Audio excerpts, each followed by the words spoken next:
Jadi hari ini kebetulan dikasih kesempatan untuk ngobrol nih 3 langkah praktis. Emang sepraktis itu ya Mas gitu.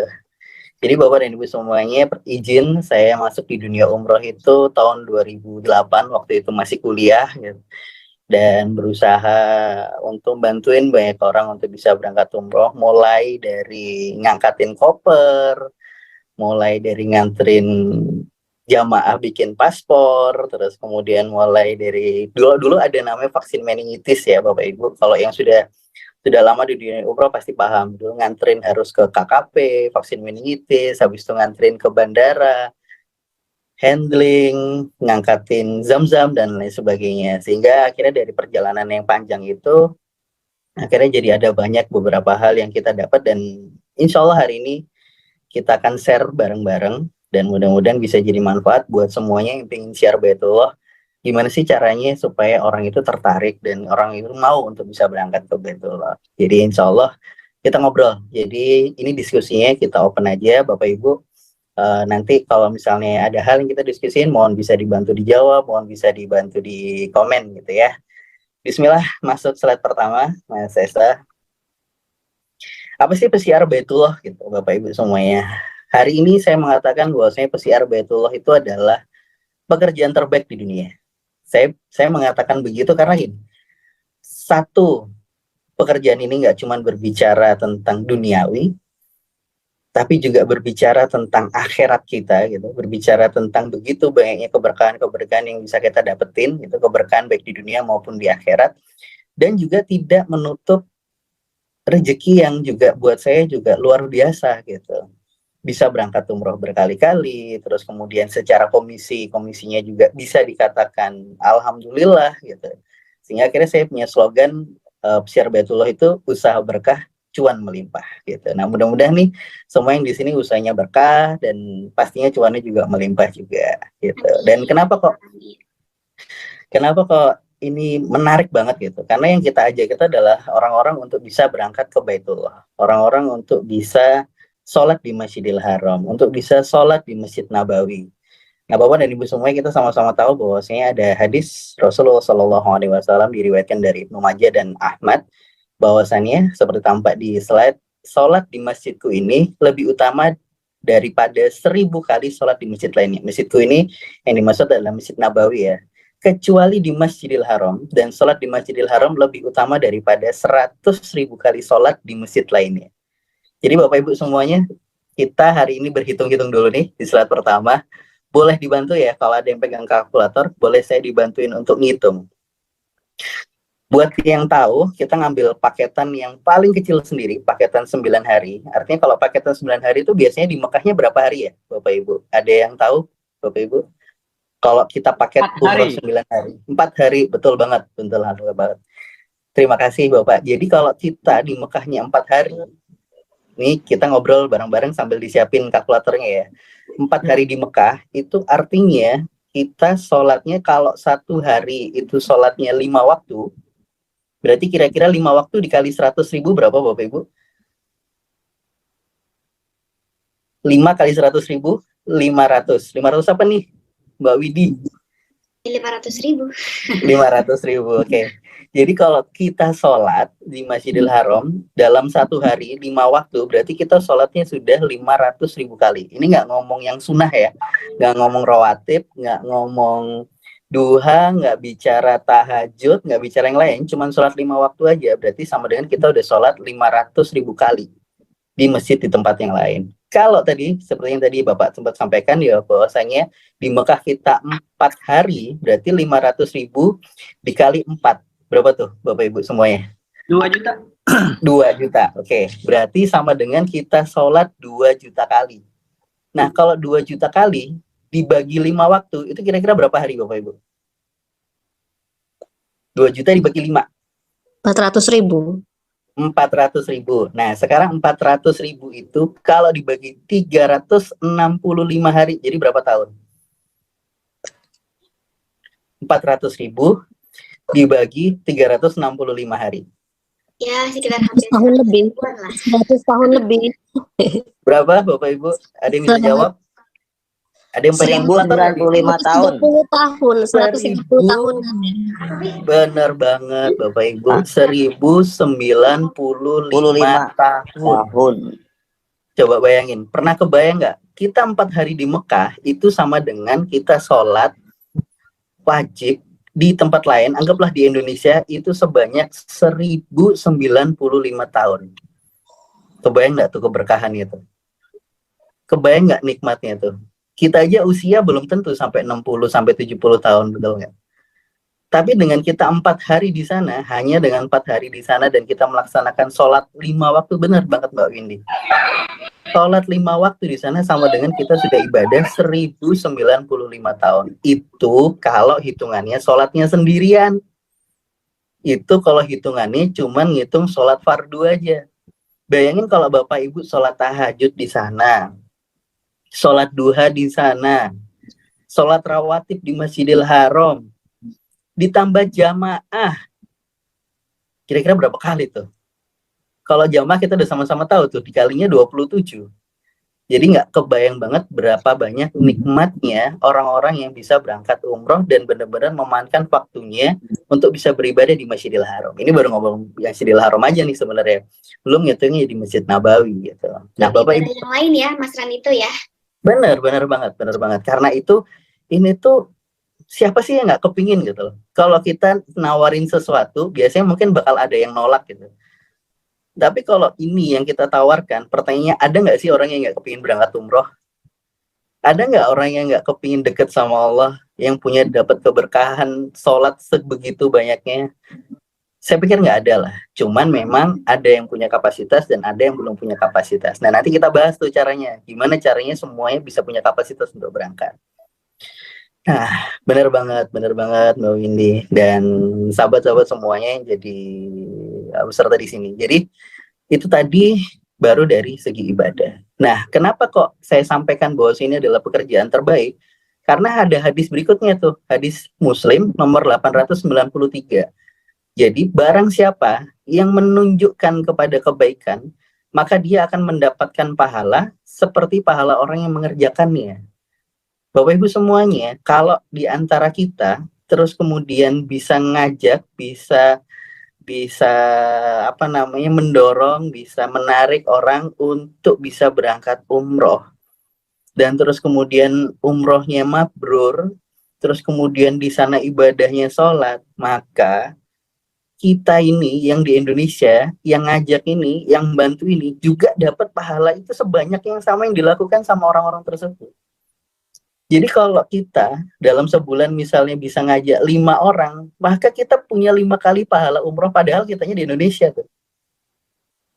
Kita dapetin pahala sholatnya beliau-beliau semua yang berangkat, padahal kitanya di Indonesia. Karena itu kita ini cuman ngajak, cuman ngasih tahu orang mau berangkat, hatinya terpanggil, dan di sana ibadahnya benar, maka kita yang jadi wasilah hadirnya itu kepada mereka semua yang berangkat, maka juga nggak lepas kebagian kecipratan dari semua pahala-pahala yang didapat. Nikmat nggak tuh kira-kira? Kalau kita sendiri mau umroh butuh biaya banyak, tapi dengan kita bisa ngajak umroh sebulan 5 orang, sebulan 2 orang, 1 orang sekalipun itu sama dengan kita udah dapat pahalanya. Nah di sini kira-kira siapa nih yang pengen nih jadi pesiar Baitullah nih? Pingin semua nggak nih? Semangatnya udah muncul belum nih sebagai pesiar Baitullah Bapak Ibu? Oke, alhamdulillah. Bingit. Jadi alhamdulillah. Jadi mudah-mudahan nih yang sudah pengen banget, yang sudah semangat banget, bismillah, mau terima kasih. Mudah-mudahan di awal ini udah dimudahin nih sama Allah. Paling enggak niatnya udah dicatat nih sama Allah. Kalau belum terlaksana, tapi niat kita sudah dihitung jadi sebuah amalan gitu. Itu kenapa jadi pertanyaan buat saya tadi di awal, karena paling enggak kita udah punya niat untuk melakukan itu. Berhasil atau nggak berhasil, itu urusan yang di atas. Tapi niat kita, itu mutlak dari kehadiran dan kesadaran kita. Nah mudah-mudahan niat kita ini udah dicatat nih sama malaikat, udah dicatat nih semuanya, sehingga Allah pun bisa ridho sama kita semua. Nah, pertanyaan yang berikutnya, bagaimana nih caranya jadi pesiar Baitullah gitu? Boleh dilanjut, Mas Esa? Bapak Ibu semuanya, untuk menjadi seorang pesiar Baitullah yang baik, maka ada 4 hal yang mesti dikuasain. Yang pertama adalah tentang company profile. Company profile itu tadi sebagaimana yang banyak ditanyakan tadi, umroh.com itu seperti apa sih? Gitu. Terus kemudian apa aja manfaat-manfaatnya, apa aja benefitnya, apa aja kelebihannya. Nah, itu kita sebagai peziarah Baitullah yang bersama dengan umroh.com mesti paham itu. Itu yang pertama. Terus kemudian tentang product knowledge. Ada apa aja sih yang ditawarin sama umroh.com? Oh, ada paket umroh. Paket umroh ada berapa macam? Ada yang berangkat dari Jakarta, ada yang berangkat dari Surabaya, ada yang berangkat dari Makassar, ada yang 9 hari, ada yang 13 hari, ada yang 15 hari. Ada yang landingnya di Jeddah, ada yang landingnya Madinah, ada yang hotelnya bintang 3, ada yang hotel bintang 5. Nah, itu mesti paham tuh. Terus kemudian karena ini bicaranya adalah ngajak orang untuk ibadah, ngajak orang untuk umroh, maka wajib kita paham nih umroh itu seperti apa. Umroh itu 9 hari ya? Enggak, Bapak Ibu. Umroh itu cuma 3 sampai 4 jam aja. Terus selama di sana 9 hari ngapain aja? Nah, itu kita juga mesti jelasin. Kaitan-kaitan spiritual. Kenapa sih kok orang harus umroh itu harus pakai kain putih gitu? Kenapa nggak pakai baju biasa aja gitu? Padahal kita ini kan mau ketemu sama Allah, mau ketemu sama orang-orang hebat aja pakai baju bagus, kok ketemu sama Allah mah cuma disuruh pakai kain putih gitu. Nah, itu kita harus bisa jawab. Ya, Bapak Ibu, karena memang kain putih itu adalah cara kita untuk sadar diri bahwasanya kita ini pasti akan meninggal. Bahwasanya kita nanti pasti akan menghadap Allah. Dan ketika kita menghadap sama Allah, maka semua hal yang kita punya di dunia ini, mau harta, mau jabatan, mau mobil, mau pangkat, mau mobil mewah, mau tas mewah, mau jam mewah, semua yang nggak ada yang dibawa. Hanya dilapisi 2 kain putih itu tadi. Nah, itu kaitan-kaitan spiritual itu kita mesti paham juga. Terus kemudian yang paling terakhir, yang hari ini kita akan bahas bareng-bareng, yaitu tentang salesmanship. Begitu Bapak Ibu semuanya. Jadi 4 hal ini nanti perlu dipelajari lagi lebih dalam lagi. Mungkin nanti Mbak Lia, Mas Rido bakal nyelenggarain tentang full company profile, umroh.com seperti apa, nanti product knowledge, pasti insya Allah bakal difasilitasin buat teman-teman semuanya sampai nanti semua kompetensi ini bisa dimilikin sama semua peziarah Baitullah. Nah, hari ini saya dapat amanah untuk ngobrol tentang salesmanship nih Bapak Ibu semuanya. Boleh lanjut, Mas Esa? Oke, salesmanship. Jadi kalau bicara market, bicara penjualan, itu dibagi jadi 3 Bapak dan Ibu semuanya. Ada yang cold, ada yang warm, ada yang hot.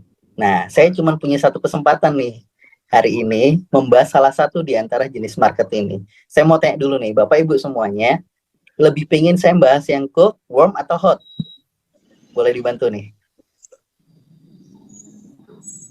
Kira-kira mau yang cold, mau yang warm, atau hot? Kalau cold itu berarti pasar yang dia belum punya keinginan untuk umroh. Kalau warm itu punya keinginan tapi masih bingung. Kalau hot emang yang udah bener-bener pingin. Nah, kita mau bicara tentang trik bagaimana orang yang nggak kepingin jadi kepingin, atau yang memang kepingin jadi kepingin banget, atau yang kepingin banget untuk kita closing. Yang mana nih? Yang cold, yang warm, atau hot?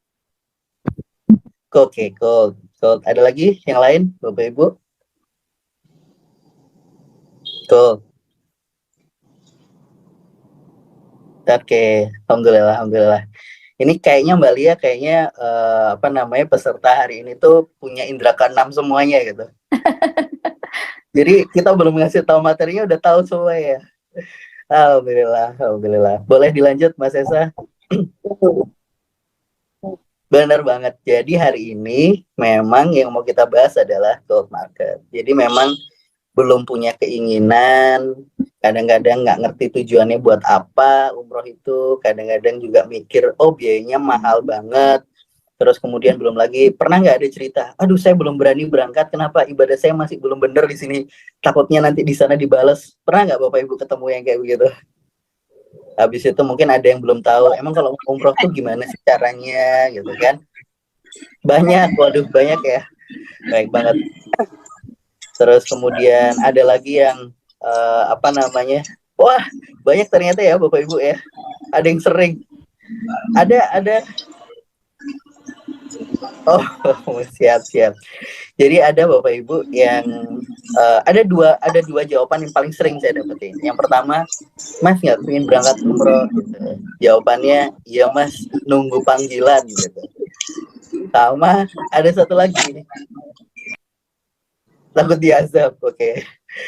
Sama satu lagi, nggak mau berangkat umroh gitu. Iya, nunggu hidayah gitu. Dan itu paling common lah, paling sering kalau kita ngobrol sama orang tuh, belum dapat panggilan, terus kemudian yang satu lagi belum dapat hidayah. Nah, Atau itu ada nanti banyak aja hal. kalau udah nikah gitu ya Mas Randy biasanya. Betul, ada lagi yang begitu. Nunggu teman, nunggu yang nganterin, nunggu yang nemenin gitu. Nggak enak berangkatnya kalau nggak sama suami, nggak enak berangkat kalau nggak sama istri. Nunggu bersihkan hati dan ada uangnya gitu. Oke. Bapak dan Ibu semuanya, ada yang udah bayar full malah nggak berangkat. Bener. Bapak Ibu semuanya, balik lagi karena umroh ini memang ibadah gitu ya. Umroh memang ibadah dan kita bisa berangkat, bisa sampai ke Baitullah itu memang karena Allah ridho sama kita. Karena Allah izinkan kita untuk bisa berangkat. Ada nunggu berangkatin. Oke, kita sama-sama minta lah mudah-mudahan diberangkatin kita sama-sama Allah. Jadi Bapak dan Ibu semuanya, namanya kita minta sama Allah tuh ya pastinya ada step-stepnya. Pastinya ada ada tangga-tangga yang mesti dilaluin sampai kita nanti bisa berangkat. Nah, Bapak dan Ibu semuanya, dulu awal-awal ketika saya jadi pesiar Baitullah, terus kemudian keliling kemana-mana, cerita, nawarin dan lain sebagainya, itu saya selalu cerita tentang umroh. Yuk kita umroh. Oh, berapa umroh? 20 juta, 25 juta, 30 juta, kadang yang VIP 40 juta. Secara psikologis, Bapak dan Ibu semuanya, angka yang disampaikan tadi itu adalah angka yang tinggi sekali, angka yang mahal, angka yang tidak semua orang punya angka segitu, atau artinya juga tidak semua orang itu siap dengan angka itu gitu. Sehingga akhirnya dari semua cara memprospek untuk ngajak orang dan lain sebagainya itu akhirnya jadi tingkat closingnya itu jadi kecil banget. Kenapa? Karena memang yang kita omong itu langsung duit gede dulu, yang kita omong itu langsung duit besar dulu. Padahal kita tahu orang yang jualan roti aja, orang yang jualan cake aja yang harganya paling 200.000, 300.000, itu aja dia ngasih tester untuk kita coba. Dia ngasih sebagian kecil, boleh dicoba dulu kuenya, boleh dicoba dulu ini minumannya gitu. Artinya jualan barang yang harganya di bawah 1 juta aja itu harus ada testernya, harus ada sesuatu yang bisa dirasakan dulu. Nah, pada kesempatan ini ada 3 langkah yang ingin saya share pada Bapak Ibu setelah ini adalah gimana sih testernya umroh itu.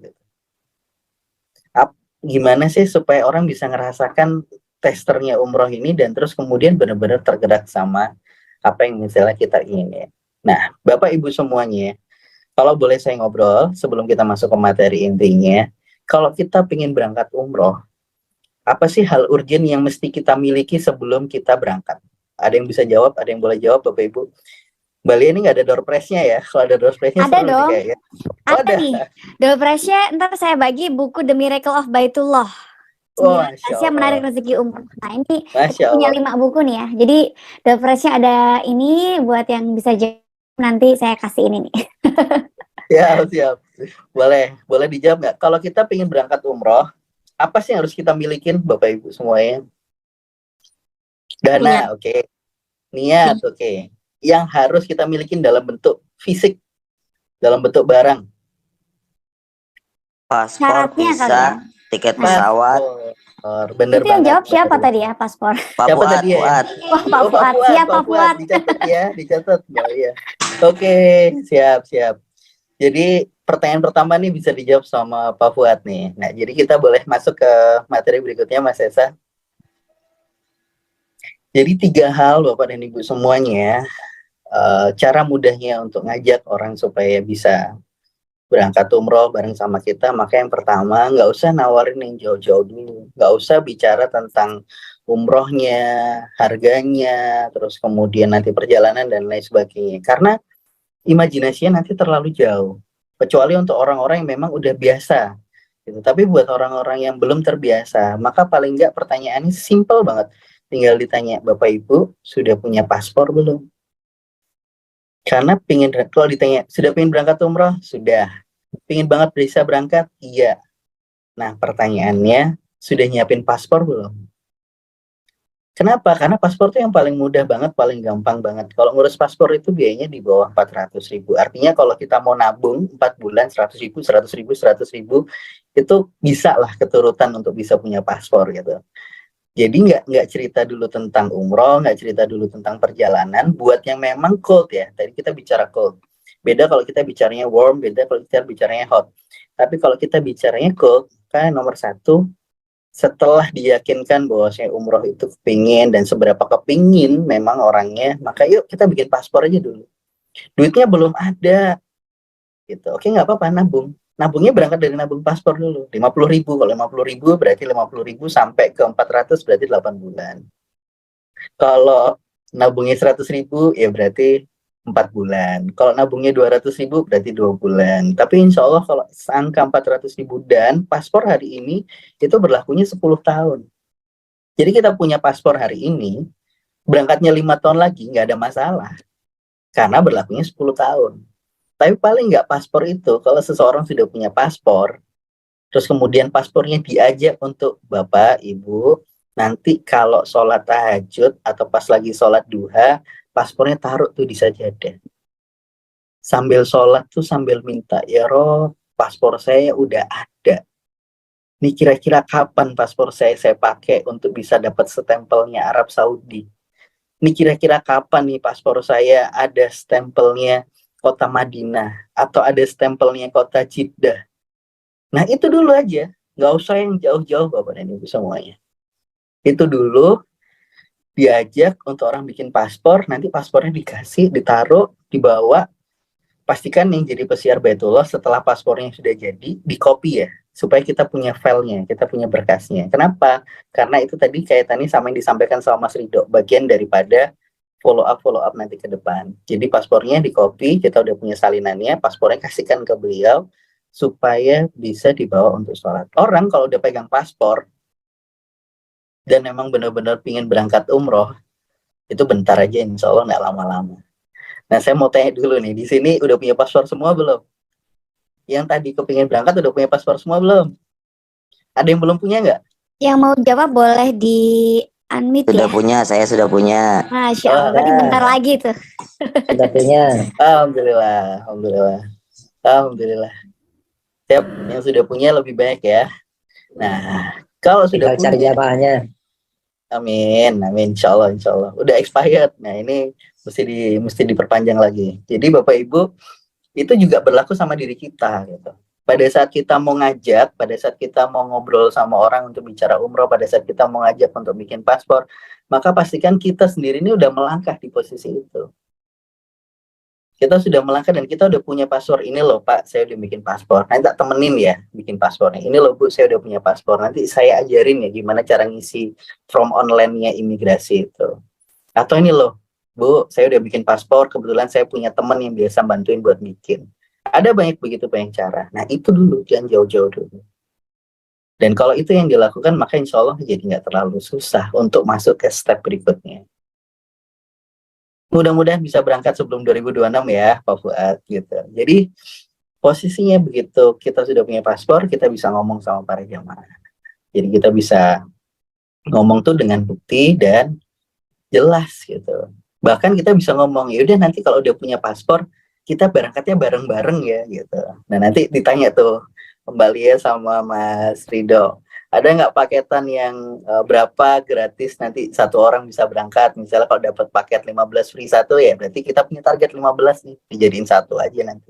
Berangkatnya Ada, bareng-bareng sama kita. Ada ya? Alhamdulillah. Nah apalagi itu bisa difasilitasi tuh nanti sama tim dari umroh.com. Nah itu paspor dulu Bapak Ibu.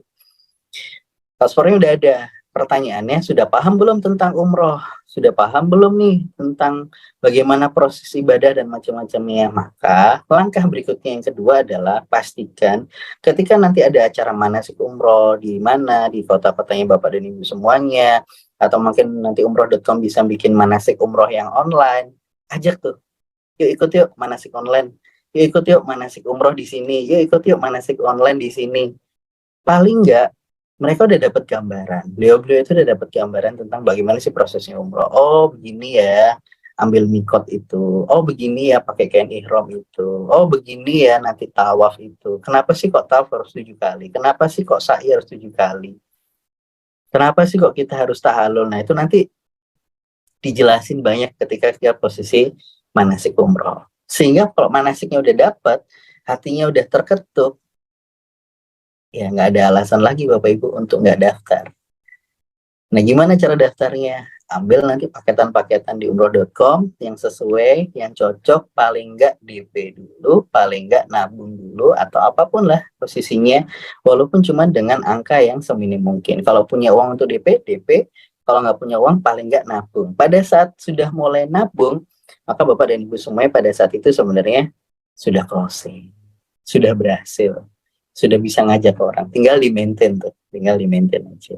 Itu Bapak Ibu semuanya. Nah, kenapa kok tadi 30 menit bisa closing itu? Closingnya adalah closing yang pertama, yaitu paling nggak kita bisa ngajak orang minimal bikin paspor 400.000 dan itu nggak ada sia-sianya.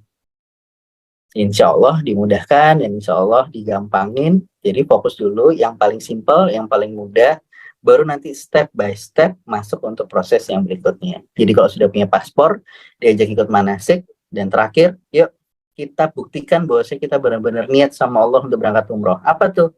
DP. Oh, nggak punya uang buat DP? Ya udah, Bismillah, yuk nabung dulu aja. 500.000, 100.000, 1 juta, sampai DP sesuai yang disepakati. Misalnya umroh.com, DP-nya misalnya 5 juta. Ya udah, ditunggu sampai bisa 5 juta, habis itu di DP-kan. Nah, Bapak dan Ibu semuanya, itu tadi adalah 3 step yang praktis yang bisa Bapak Ibu semua pakai ketika nanti ketemu calon-calon jamaah. Gitu. Jadi setelah proses itu tadi sudah semuanya sudah tahu tentang bagaimana ngajak pasporan, gimana bisa ngajak manasik. Nah, tinggal dilakukan. Boleh dilanjut, Mas Esa? Sebelum kita melakukan itu semuanya, Bapak dan Ibu semuanya, ada 6 hal yang ingin saya ingetin. Yang pertama, benahin dulu niatnya. Karena itu tadi di awal tadi saya tanya, Bapak Ibu niatnya apa nih? Udah niat jadi pesiar belum? Udah niat buat ngajak orang belum? Niatnya tujuannya untuk bisa dapetin berbagai banyak pahala yang tadi kita sempat ngobrolin di depan, atau niatnya cuma sekedar cuannya aja. Nah, kalau cuma sekedar cuannya, kita benerin nih hati. Mudah-mudahan kita nggak cuma sekedar bicara tentang uangnya, tapi juga bicara tentang banyaknya amal jariah yang bisa kita dapetin. Nah, setelah niat sudah benar, terus kemudian step berikutnya, banyakin aja silaturahim. Lagi apa nih, sibuk apa nih caranya? Oh iya, sekarang lagi sibuk siar Baitullah, ngajakin orang-orang buat bisa berangkat ke Baitullah. Ini sekarang lagi sibuknya lagi bicara tentang umroh. Kenapa kok umroh? Iya, ini mumpung lagi hajian, persiapan. Jadi nanti Agustus ketika umroh dibuka, udah bisa langsung berangkat gitu. Silaturahim aja. Banyakin ngobrol dengan orang-orang dan pastikan kita fokus. Kalau ngobrol tentang umroh aja. Ngobrol tentang Baitullah aja. Gitu. Jadi kalau lagi ngobrol Baitullah, nanti jangan disambung sama bisnis yang lain, jangan disambung sama omongan yang lain, apalagi jangan disambung dengan gibah dan macam-macamnya. Jadi fokus gitu. Nah, itu supaya pas. Terus kemudian nomor 3, Bapak dan Ibu semuanya, hari ini kan zamannya digital. Paling nggak tiap pagi Bapak Ibu posting. Entah posting ngambil paketan umroh di umroh.com, di screenshot, di posting. Ada video tadi Mas Ridho sempat bilang, coba diposting. Dirutinin tiap hari paling nggak 1 kali posting. Ambillah waktu-waktu yang bagus, misalnya jam 8 pagi, jam 9 pagi, atau ngambil apa namanya waktu-waktu orang lagi santai, misalnya jam setengah 1, jam 1 itu kan jam-jam orang lagi istirahat, orang lagi makan siang, biasanya buka handphone. Atau di jam-jam waktu mau istirahat sekalian, misalnya jam setengah 8, jam 8 orang sudah di rumah, udah santai, biasanya buka. 8 malam ya maksudnya gitu. Nah, itu ada jam-jam pilihan yang bisa Bapak Ibu pilih untuk paling nggak terjadwal. Ini, posting ini, besok posting apa lagi, besok posting apa lagi. Nah, itulah yang kemudian dinilai sama Allah sebagai sebuah amalan yang istiqomah. Walaupun Bapak sama Ibu cuma posting aja, bisa jadi yang lihat itu sudah tergetuk hatinya. Sudah punya keinginan. Cuman mungkin masih mikir. Dan yakinkan bahwasanya insya Allah akan ada yang dibutuhkan hatinya sama Allah. Bahkan kalau Bapak Ibu semuanya mau, nih hari ini di layarnya handphonenya atau di layarnya komputernya dipakai screenshot aja, terus kemudian posting nih di WA-nya, nanti di jam yang bagus, terus kemudian dikasih caption, alhamdulillah dapat ilmu 3 cara mudah sampai ke Baitullah meskipun nggak punya duit. Nah, kira-kira pasti banyak tuh yang tanya tuh, apa aja? Ya udah diajak aja bikin paspor dulu gitu. Betul. Gitu. Nah, terus kemudian setelah sudah di sana, jangan lupa nanti di follow up Bapak Ibu yang sudah diajak ngobrol, yang memang tertarik, jadi datengin lagi. Gimana? nggak pengen berangkat umroh atau nggak pengen bikin paspor dulu gitu. Dan itu kalau bisa dijagain. Jadi Sebentar, kayaknya ada yang ter-unmute. Nah, udah aman. ya, jadi pastiin di follow up terus tuh. Yang tadi yang sudah silaturahim, jangan ditinggalin. Jadi nggak cuma sekali. Jadi Bapak Ibu jangan cuma sekali datang terus kemudian misalnya belum dapat terus merasa gagal. Nggak Bapak Ibu. Karena memang ya itu bagian daripada jariah kita, bagian daripada amalan kita gitu. Dan saya sendiri merasakan biasanya kalau cold itu butuh 5-7 kali ketemu baru benar-benar bisa closing. Walaupun ketemunya cuma ngobrol-ngobrol aja. Nanti dapat seminggu ketemu lagi, dapat 3 hari ketemu lagi, ngobrol lagi. Insya Allah 5 atau 7 kali kita ngobrol, insya Allah paling nggak bikin paspornya closing. Gitu. Nah step 1 udah dimulai itu. Dan jangan bosen, diulangi terus sampai ketemu Bapak Ibu semua, sampai ketemu polanya. Dan pastikan ketika misalnya nganterin pasporan atau nganterin apa dan lain sebagainya itu punya dokumentasinya, posting di status kita. Alhamdulillah baru dari rumahnya Pak siapa, insya Allah mau bikin paspor untuk berangkat umroh, mudah-mudahan dimudahkan dan segera dipanggil oleh Allah. Nanti orang akan lihat sendiri. Nah itu bagian daripada membentuk sebuah personal branding untuk Bapak dan Ibu semuanya. Akhirnya orang-orang yang sering lihat status, yang lihat postingan Bapak, entah itu di Instagram, entah itu di Facebook, atau mungkin di TikTok, sekarang kan macam-macam. Jadi orang jadi paham, oh iya Pak Fuad nih emang pakarnya syiar Baitullah misalnya kayak gitu. Jadi orang akan punya penilaian sendiri. Dan yang terakhir, Bapak Ibu semuanya, pastikan dipasrahkan semuanya kepada Allah.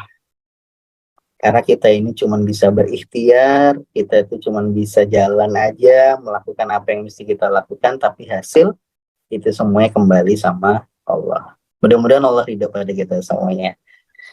Oke, terakhir Mas Esa.